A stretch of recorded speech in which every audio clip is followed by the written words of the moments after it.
بسم الله الرحمن الرحيم ياسين والقرآن الحكيم إنك لمن المرسلين على صراط مستقيم تنزيل العزيز الرحيم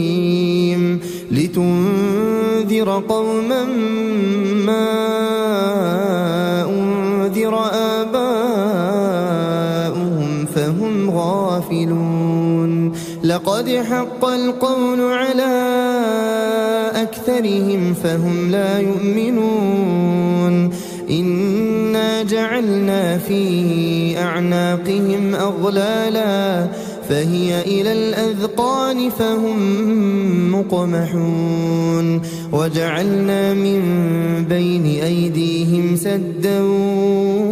ومن خلفهم سدا فأغشيناهم فهم لا يبصرون وسواء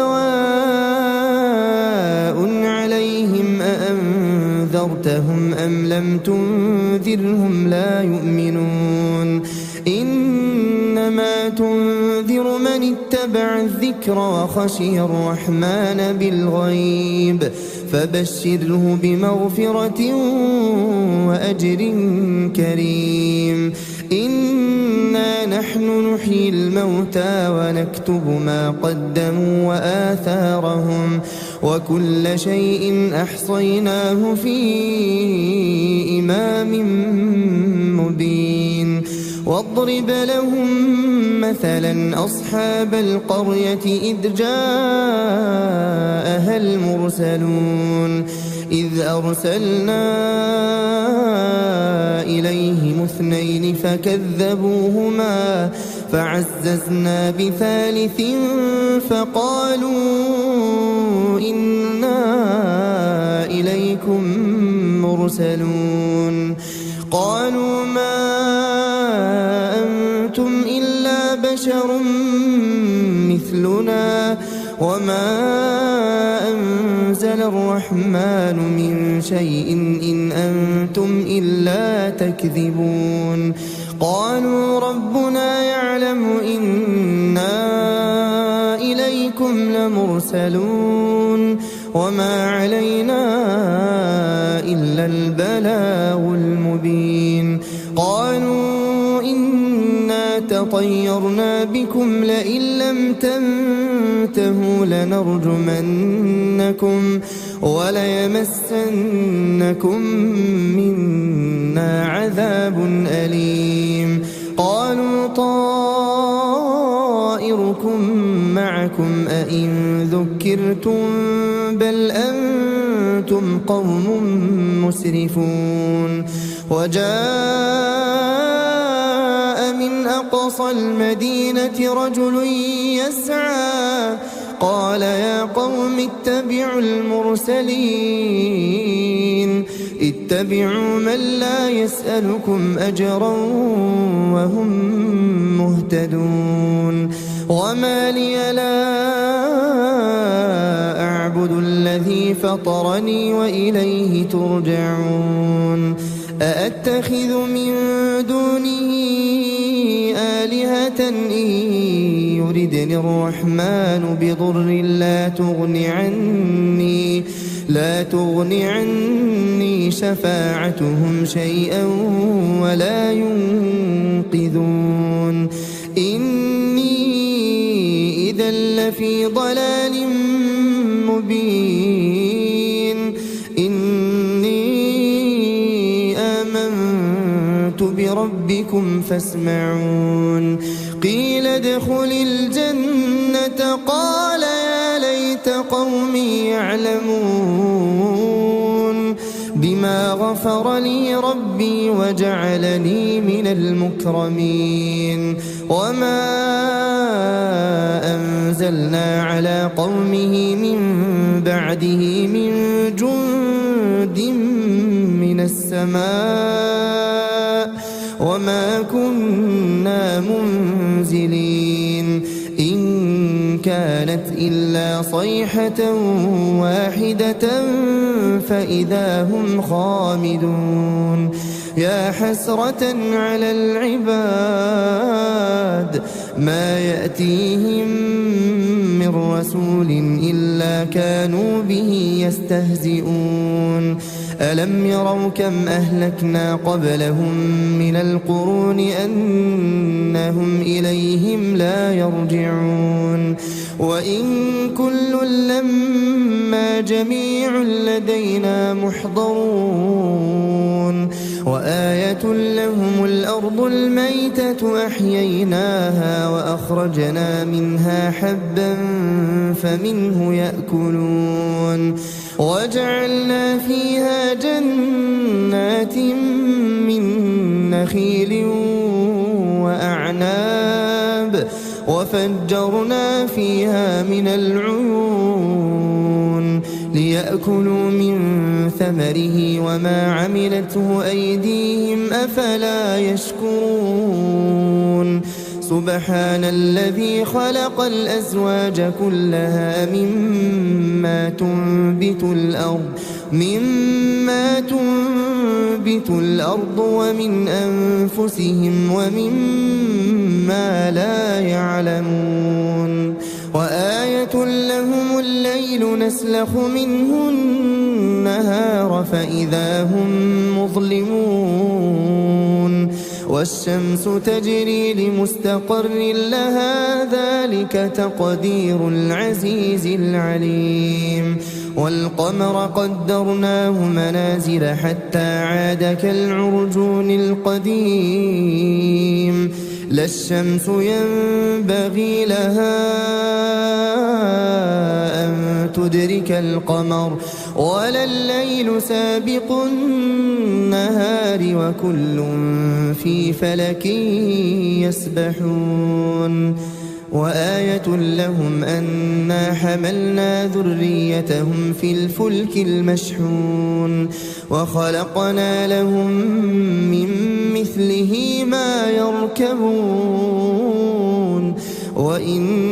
نشأ نغرقهم فلا صريخ لهم ولا هم ينقذون إلا رحمة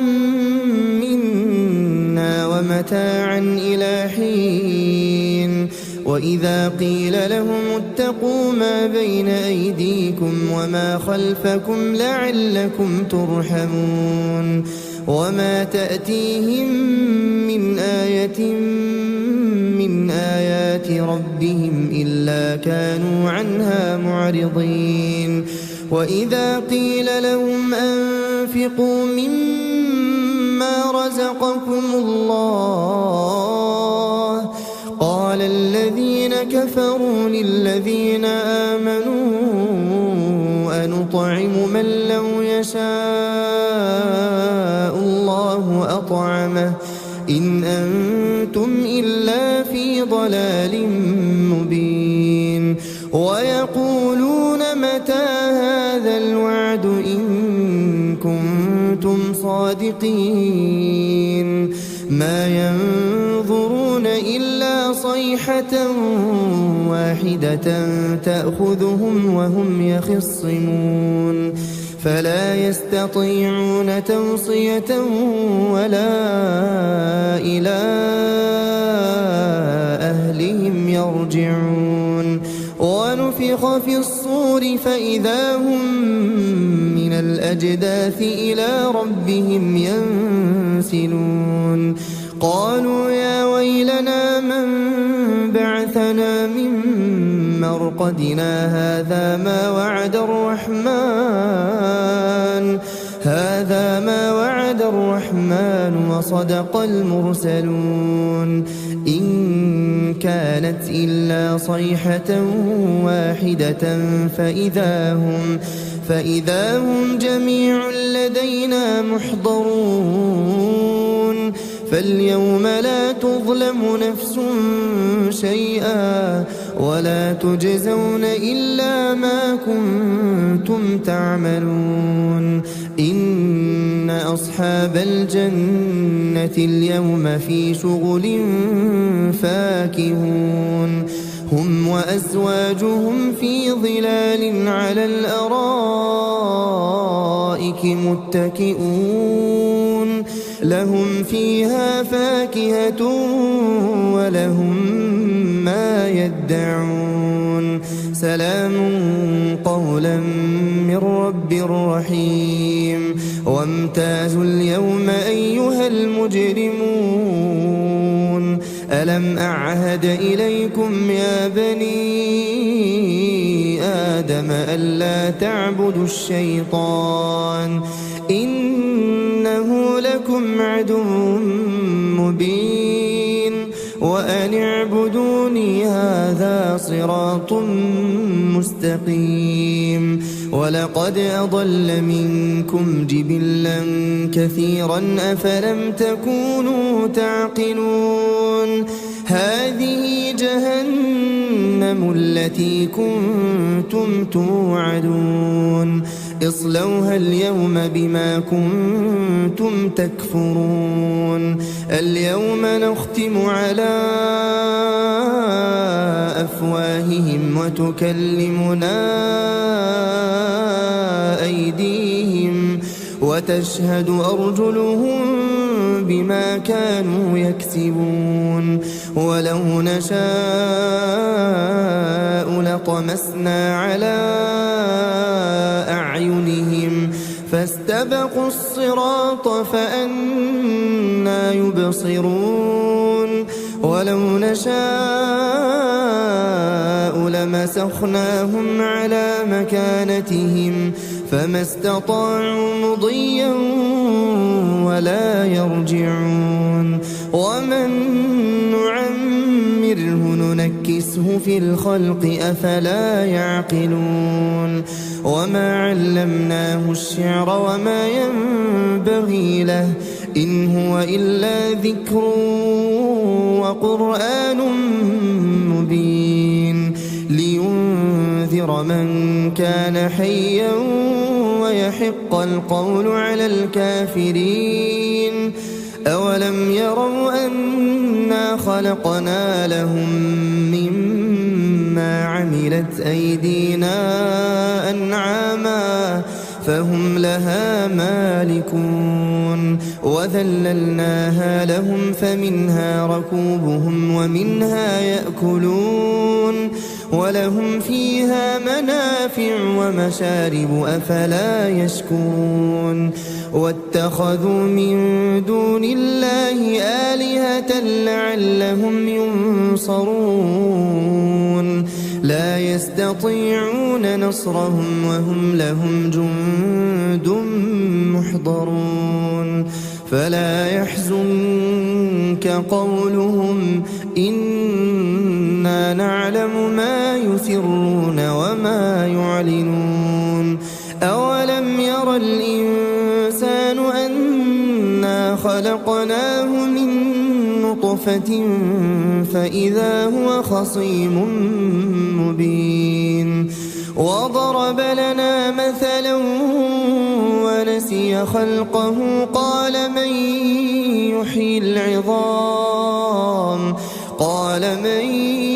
يحيي العظام وهي رميم قل يحييها الذي أنشأها أول مرة وهو بكل خلق عليم الذي جعل لكم من الشجر الأخضر نارا فإذا أنتم منه توقدون أوليس الذي خلق السماوات والأرض بقادر على أن يخلق مثلهم بلى وهو الخلاق العليم إنما أمره إذا أراد شيئا أن يقول له كن فيكون فسبحان الذي بيده ملكوت كل شيء وإليه ترجعون.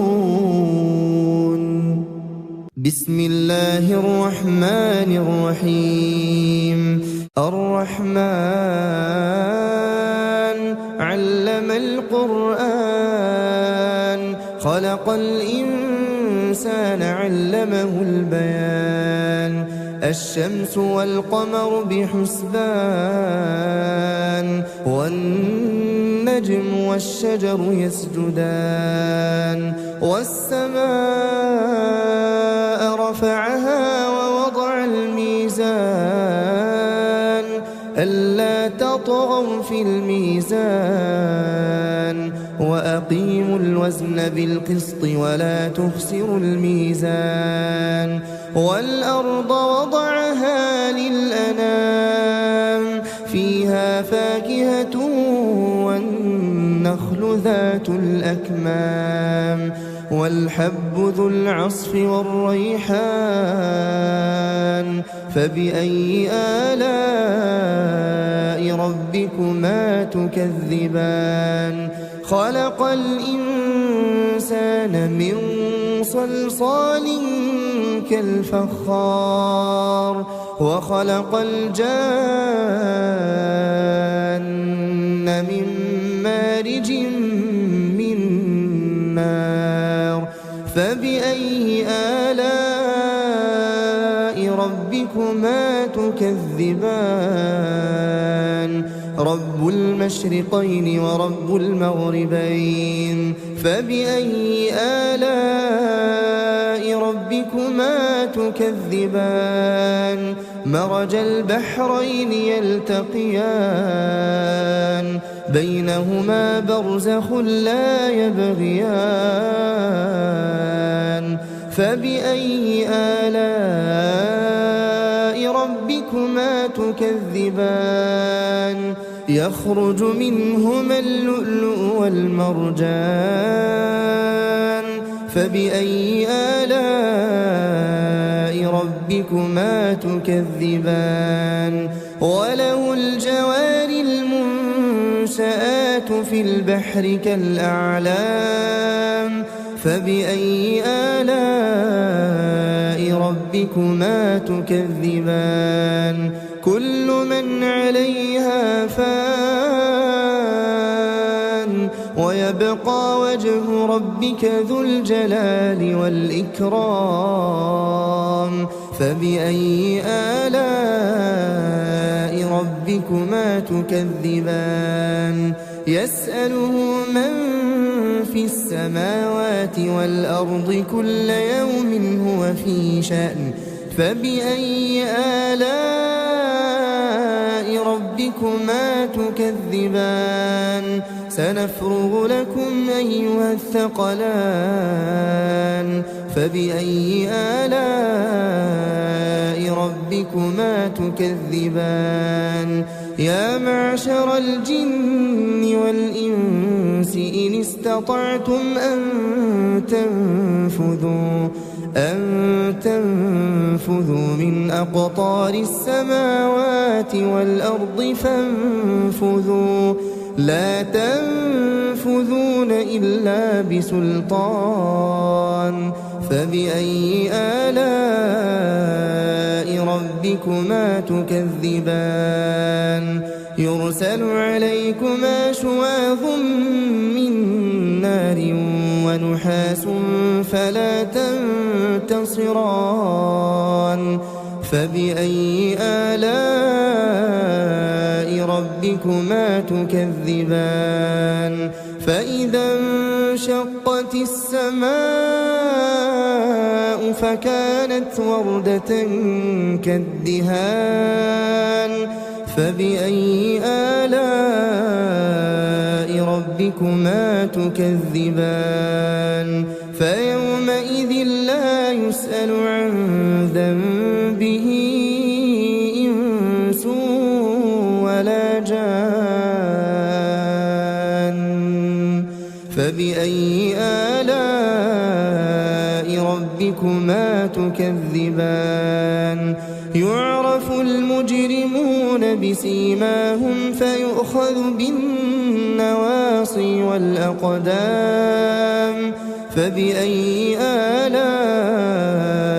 ربكما تكذبان هذه جهنم التي يكذب بها المجرمون يطوفون بينها وبين حميم آن فبأي آلاء ربكما تكذبان ولمن خاف مقام ربه جنتان فبأي آلاء ربكما تكذبان ذواتا أفنان فبأي آلاء ربكما تكذبان فيهما عينان تجريان فبأي آلاء ربكما تكذبان فيهما من كل فاكهة زوجان فبأي آلاء ربكما تكذبان متكئين على فرش بطائنها من استبرق وجنى الجنتين دان فبأي آلاء ربكما تكذبان فيهن قاصرات الطرف لم يطمثهن إنس قبلهم ولا جان فبأي آلاء ربكما تكذبان كأنهن الياقوت والمرجان فبأي آلاء ربكما تكذبان هل جزاء الإحسان إلا الإحسان فبأي آلاء ربكما تكذبان ومن دونهما جنتان فبأي آلاء ربكما تكذبان مدهامتان فبأي آلاء ربكما تكذبان فيهما عينان نضاختان فبأي آلاء ربكما تكذبان فيهما فاكهة ونخل ورمان فبأي آلاء ربكما تكذبان فيهن خيرات حسان فبأي آلاء ربكما تكذبان حور مقصورات في الخيام فبأي آلاء ربكما تكذبان لم يطمثهن إنس قبلهم ولا جان فبأي آلاء ربكما تكذبان متكئين على رفرف خضر وعبقري حسان فبأي آلاء ربكما تكذبان تبارك اسم ربك ذي الجلال والإكرام بسم الله الرحمن الرحيم وقعت الواقعة ليس لوقعتها كاذبة خافضة رافعة إذا رجت الأرض رجا وبست الجبال بسا فكانت هباء منبثا وكنتم أزواجا ثلاثة فأصحاب الميمنة ما أصحاب الميمنة وأصحاب المشأمة ما أصحاب المشأمة والسابقون السابقون أولئك المقربون في جنات النعيم ثلة من الأولين وقليل من الآخرين على سرر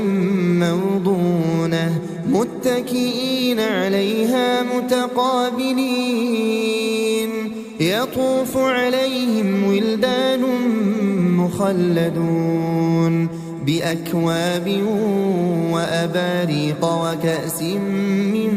معين لا يصدعون عنها ولا ينزفون وفاكهة مما يتخيرون ولحم طير مما يشتهون وحور عين كأمثال اللؤلؤ المكنون جزاء بما كانوا يعملون لا يسمعون فيها لغوا ولا تأثيما إلا قيلا سلاما سلاما وأصحاب اليمين ما أصحاب اليمين في سدر مخضود وطلح منضود وظل ممدود وماء مسكوب وفاكهة كثيرة لا مقطوعة ولا ممنوعة وفرش مرفوعة إنا أنشأناهن إنشاء فجعلناهن أبكارا عربا أترابا لأصحاب اليمين ثلة من الأولين وثلة من الآخرين وأصحاب الشمال ما أصحاب الشمال في سموم وحميم وظل من يحموم لا بارد ولا كريم إنهم كانوا قبل ذلك مترفين وكانوا يصرون على الحنث العظيم وكانوا يقولون أئذا متنا وكنا ترابا وعظاما أئنا لمبعوثون أو آباؤنا الأولون قل إن الأولين والآخرين قل إن الأولين والآخرين لمجموعون إلى ميقات يوم معلوم ثم إنكم أيها الضالون المكذبون لآكلون من شجر من زقوم فمالئون منها البطون فشاربون عليه من الحميم فشاربون شرب الهيم هذا نزلهم يوم الدين نحن خلقناكم فلولا تصدقون أفرأيتم ما تمنون أأنتم تخلقونه أم نحن الخالقون نحن قدرنا بينكم الموت وما نحن بمسبوقين على أن نبدل أمثالكم وننشئكم فيما لا تعلمون ولقد علمتم النشأة الأولى فلولا تذكرون أفرأيتم ما تحرثون أأنتم تزرعونه أم نحن الزارعون لو نشاء لجعلناه حطاما فظلتم تفكهون إنا لمغرمون بل نحن محرومون أفرأيتم الماء الذي تشربون أأنتم أنزلتموه من المزن أم نحن المنزلون لو نشاء جعلناه أجاجا فلولا تشكرون أفرأيتم النار التي تورون أأنتم أنشأتم شجرتها أم نحن المنشئون نحن جعلناها تذكرة ومتاعا للمقوين فسبح باسم ربك العظيم فلا أقسم بمواقع النجوم وإنه لقسم لو تعلمون عظيم إنه لقرآن كريم في كتاب مكنون لا يمسه إلا المطهرون تنزيل من رب العالمين أفبهذا الحديث أنتم مدهنون وتجعلون رزقكم أنكم تكذبون فلولا إذا بلغت الحلقوم وأنتم حينئذ تنظرون ونحن أقرب إليه منكم ولكن لا تبصرون فلولا إن كنتم غير مدينين ترجعونها إن كنتم صادقين فأما إن كان من المقربين فروح وريحان وجنة نعيم وأما إن كان من أصحاب اليمين فسلام لك من أصحاب اليمين وأما إن كان من المكذبين الضالين فنزل من حميم وتصلية جحيم إن هذا لهو حق اليقين فسبح باسم ربك العظيم بسم الله الرحمن الرحيم تبارك الذي بيده الملك وهو على كل شيء قدير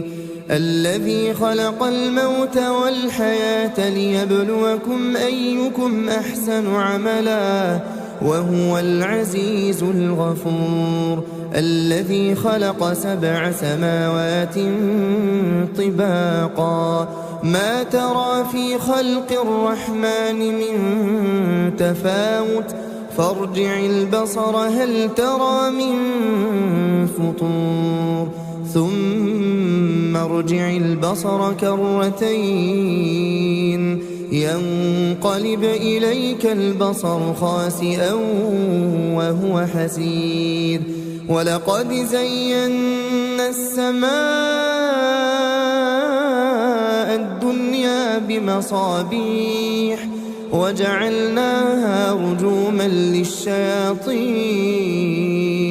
وأعتدنا لهم عذاب السعير وللذين كفروا بربهم عذاب جهنم وبئس المصير إذا ألقوا فيها سمعوا لها شهيقا وهي تفور تكاد تميز من الغيظ كلما ألقي فيها فوج سألهم خزنتها ألم يأتكم نذير قالوا بلى قد جاءنا نذير فكذبنا وقلنا ما نزل الله من شيء إن أنتم إلا في ضلال كبير وقالوا لو كنا نسمع أو نعقل ما كنا في أصحاب السعير فاعترفوا بذنبهم فسحقا لأصحاب السعير إن الذين يخشون ربهم بالغيب لهم مغفرة وأجر كبير وأسروا قولكم أو اجهروا به إنه عليم بذات الصدور ألا يعلم من خلق وهو اللطيف الخبير هو الذي جعل لكم الأرض ذلولا فامشوا في مناكبها وكلوا من رزقه وإليه النشور أأمنتم من في السماء أن يخسف بكم الأرض فإذا هي تمور أم أمنتم من في السماء أن يرسل عليكم حاصبا فستعلمون كيف نذير ولقد كذب الذين من قبلهم فكيف كان نكير أولم يروا إلى الطير فوقهم صافات ويقبضن ما يمسكهن إلا الرحمن إنه بكل شيء بصير أمن هذا الذي هو جند لكم ينصركم من دون الرحمن إن الكافرون إلا في غرور أمن هذا الذي يرزقكم إن أمسك رزقه بل لجوا في عتو ونفور أفمن يمشي مكبا على وجهه أهدى أمن يمشي سويا على صراط مستقيم قل هو الذي أنشأكم وجعل لكم السمع والأبصار والأفئدة قليلا ما تشكرون قل هو الذي ذرأكم في الأرض وإليه تحشرون ويقولون متى هذا الوعد إن كنتم صادقين قل إنما العلم عند الله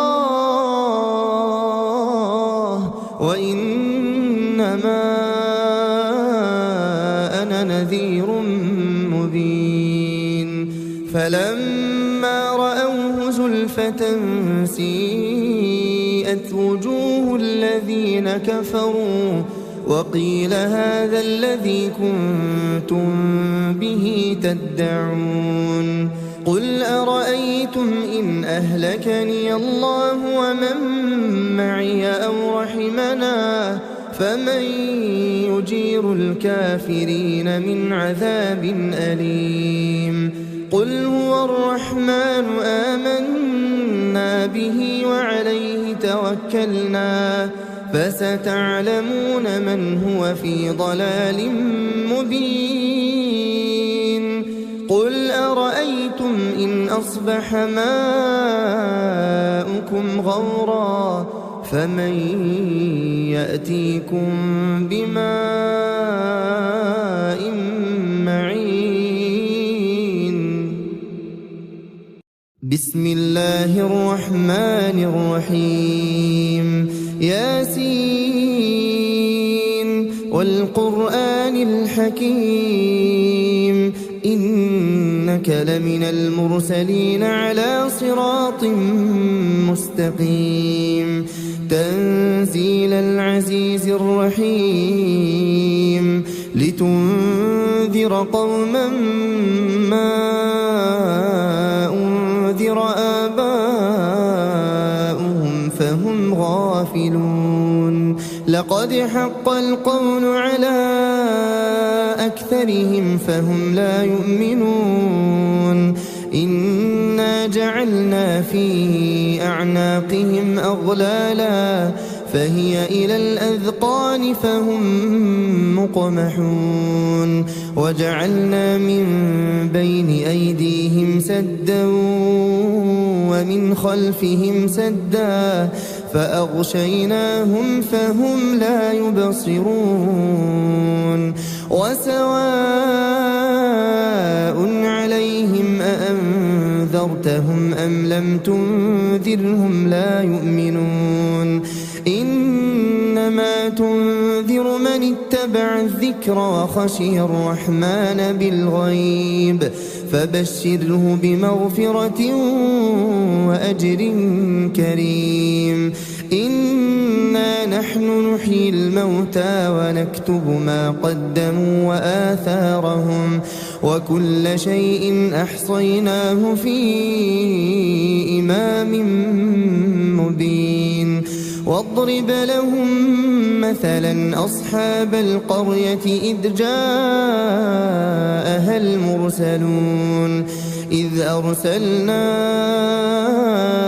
إليهم اثنين فكذبوهما فعززنا بثالث فقالوا إنا إليكم مرسلون قالوا ما أنتم إلا بشر مثلنا وما أنزل الرحمن من شيء إن أنتم إلا تكذبون قالوا ربنا يعلم إنا إليكم لمرسلون وما علينا إلا البلاغ المبين قالوا إنا تطيرنا بكم لئن لم تنتهوا لنرجمنكم وليمسنكم منا عذاب أليم قالوا طائركم معكم أئن ذكرتم بل أنتم قوم مسرفون وجاء من أقصى المدينة رجل يسعى قال يا قوم اتبعوا المرسلين اتبعوا من لا يسألكم أجرا وهم مهتدون وما لي لا أعبد الذي فطرني وإليه ترجعون أأتخذ من دونه آلهة إن يردني الرحمن بضر لا تغن عني شفاعتهم شيئا ولا ينقذون إني إذا لفي ضلال مبين إني آمنت بربكم فاسمعون قيل ادخل الجنة قال يا ليت قومي يعلمون بما غفر لي ربي وجعلني من المكرمين وما أنزلنا على قومه من بعده من جند من السماء وما كنا منزلين إن كانت إلا صيحة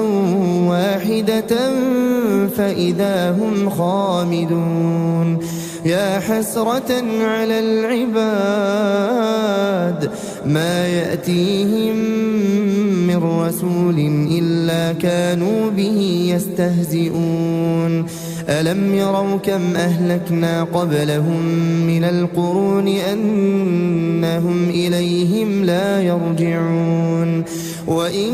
كل لما جميع لدينا محضرون وآية لهم الأرض الميتة أحييناها وأخرجنا منها حبا فمنه يأكلون وجعلنا فيها جنات من نخيل وأعناب وفجرنا فيها من العيون ليأكلوا من ثمره وما عملته أيديهم أفلا يشكرون سبحان الذي خلق الأزواج كلها مما تنبت الأرض ومن أنفسهم ومما لا يعلمون وآية لهم الليل نسلخ منه النهار فإذا هم مظلمون والشمس تجري لمستقر لها ذلك تقدير العزيز العليم والقمر قدرناه منازل حتى عاد كالعرجون القديم لا الشمس ينبغي لها أن تدرك القمر ولا الليل سابق النهار وكل في فلك يسبحون وآية لهم أنا حملنا ذريتهم في الفلك المشحون وخلقنا لهم من مثله ما يركبون وإن نشأ نغرقهم فلا صريخ لهم ولا هم ينقذون إلا رحمة منا ومتاعا إلى حين وإذا قيل لهم اتقوا ما بين أيديكم وما خلفكم لعلكم ترحمون وما تأتيهم من آية من آيات ربهم إلا كانوا عنها معرضين وإذا قيل لهم أنفقوا مما رزقكم الله قال الذين كفروا للذين آمنوا أنطعم من لو يشاء الله أطعمه إن أنتم إلا في ضلال مبين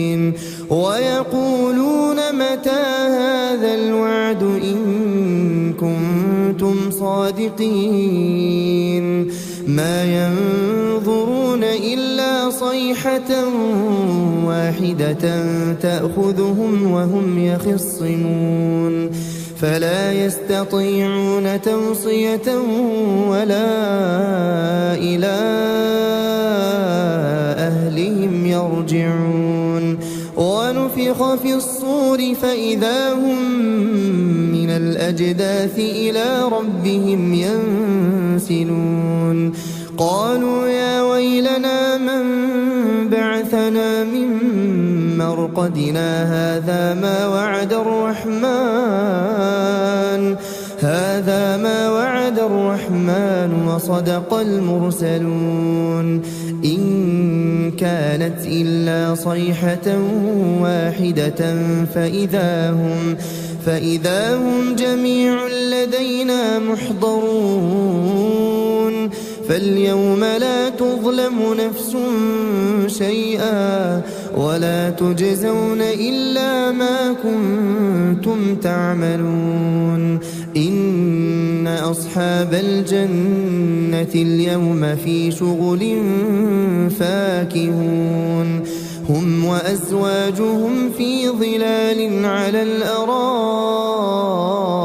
متكئون لهم فيها فاكهة ولهم ما يدعون سلام قولا من رب رحيم وامتازوا اليوم أيها المجرمون ألم أعهد إليكم يا بني آدم ألا تعبدوا الشيطان إنه لكم عدو مبين وأن اعبدوني هذا صراط مستقيم ولقد أضل منكم جبلا كثيرا أفلم تكونوا تعقلون هذه جهنم التي كنتم توعدون اصلوها اليوم بما كنتم تكفرون اليوم نختم على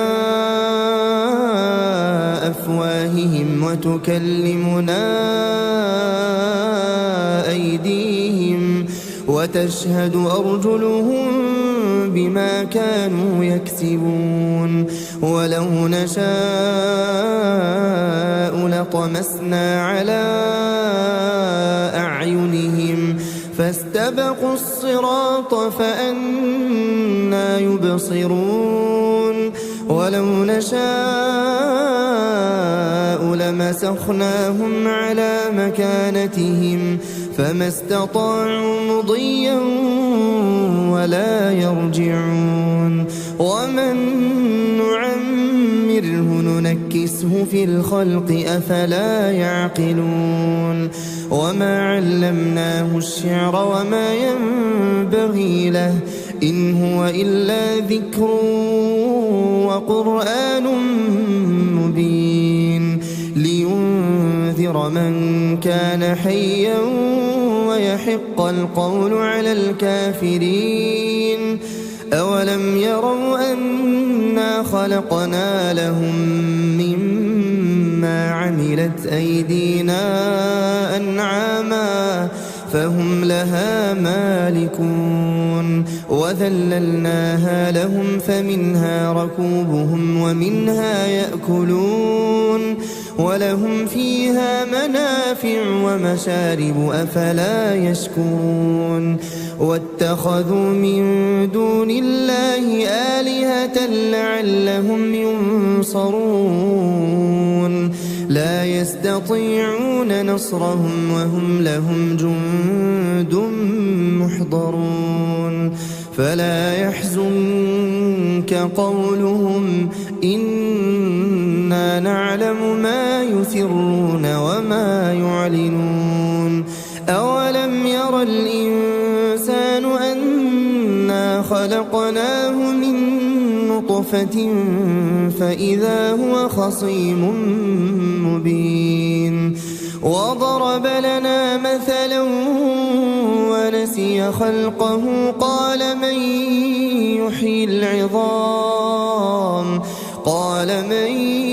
يحيي العظام وهي رميم قل يحييها الذي أنشأها أول مرة وهو بكل خلق عليم الذي جعل لكم من الشجر الأخضر نارا فإذا أنتم منه توقدون أوليس الذي خلق السماوات والأرض بقادر على أن يخلق مثلهم بلى وهو الخلاق العليم إنما أمره إذا